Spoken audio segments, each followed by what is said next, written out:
আল্লাহ পাক যদি এতই দয়ালু হন যে শিরিক ছাড়া সমস্ত পাপ তিনি মাফ করতে রাজি থাকেন, তাহলে কেন 1999টা মানুষ জাহান্নামে যাবে? উত্তর দেন এখন।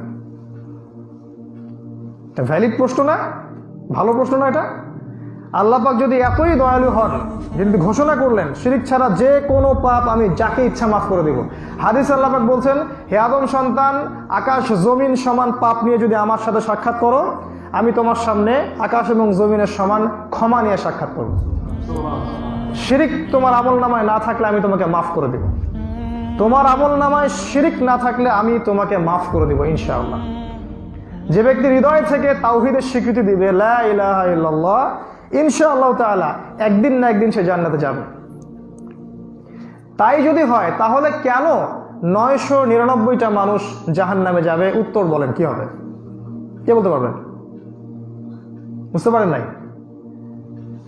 উত্তর হচ্ছে এই, নিঃসন্দেহে ওই 999 জন মানুষের আমল নামায় একটা পাপ থাকবে, কমন পাপ।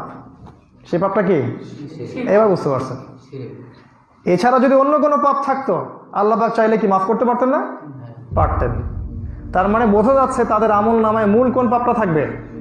শিরক।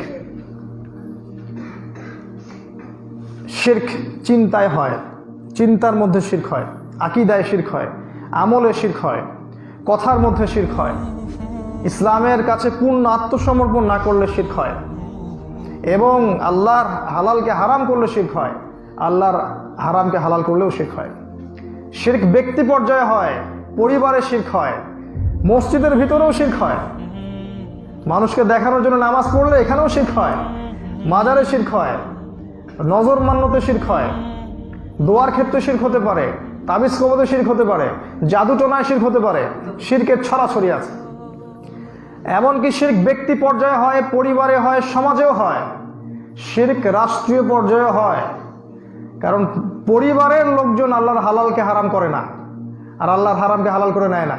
রাষ্ট্র থেকে আল্লাহর হালালকে হারাম করে দেয়া হয় এবং আল্লাহ পাকের হারামকে হালাল করে দেয়া হয়। আমরা সতর্ক করব আপনাদেরকে প্রথমে আজকে, যে আমল নামায় যে পাপ আছে, শিরকের পাপ যেন কোনোদিনও আমল নামায় ঢুকাবেন না। শিরকের পাপ থেকে তওবা না করে কেউ যদি মারা যায়, কোরআন এবং হাদিসের শক্ত দলিল যে সে ব্যক্তির জাহান্নামে যাওয়ার সম্ভাবনা 99%।